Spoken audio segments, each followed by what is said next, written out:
Something is wrong. Something is wrong with me. Lizzie, I know. That's why we need to get you help. I'm dying. I'm dying. Well, I wanted to talk to you both first about playing the cello in the film. So you both learned to play cello for this? Yes. Yeah. And so how did that work into your regular preparation? Well, you're kind of forced to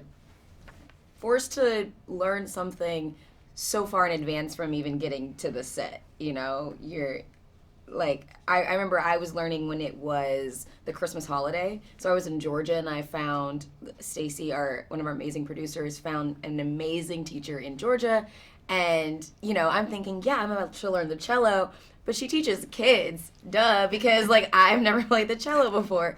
So that was a really interesting process because I'm doing all the things that like, you know, 4-year-old cellists do. Like, I know. It is weird. Like, it's an incredibly difficult instrument to play. I played piano when I was growing up, and I sang, so I thought I had a head start just being a somewhat musically minded person. Logan is as well. Absolutely not. Like, even physically, just holding a cello properly took multiple lessons for me. It's very odd, and of course the whole goal is to make it look super easy, so what you don't want is to see someone like shaking and sweating, like just trying to hold up an instrument. That's insane. But then there's the bowing and even just holding the bow and the finger. I mean, it's very, very complicated. And then there was actually the music. We met Rolf, the composer, last night, and I was like, you wrote the hardest imaginable songs. Like, the session musicians who recorded it or who practiced it for Rolf had trouble getting through them in one take, because it's such complex music.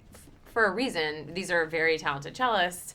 We are very talented cellists, so they needed the music to be really difficult to drive that point home. But then, of course, we were learning for the first songs we ever learned on the cello, some of the hardest pieces of music. So, yeah, the whole thing was really hard. I have a lot of respect for cellists. It was a lot of lessons, a lot of frustration, calluses, the whole thing. But it was fun, and I wish I could still play. Do you think you'll keep it up, either of you? I think we both said that at first. Yes. We thought we were gonna be here for you with cellos. We really did. We're like, we'll play when we promote it. Obviously. Yeah. And then as soon as we wrapped up, returned the rental, and I know. I love that instrument. It's a beautiful instrument, and like Allison said, it's not an easy one to play. So much respect for those artists.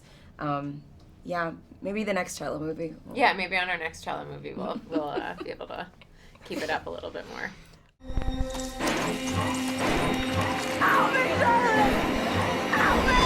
You know what you have to do?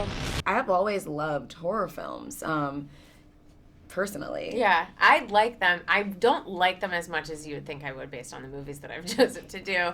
But I do think that this genre is the most freeing as a performer because the characters are the most interesting, and the way that this genre is able to tackle issues is so flipped on its head from the normal narrative way of telling a story about something that's going on in the world and that we might want to comment on. And so I just think it's such a fun way to deal with really tricky, difficult subject matter.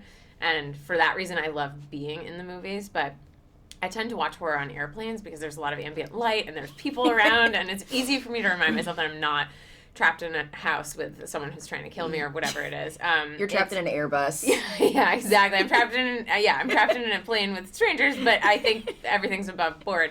So but I grew up watching horror movies, and I still watch them. It's easier for me to watch them now that I've made some because I get things that make it a little bit less scary.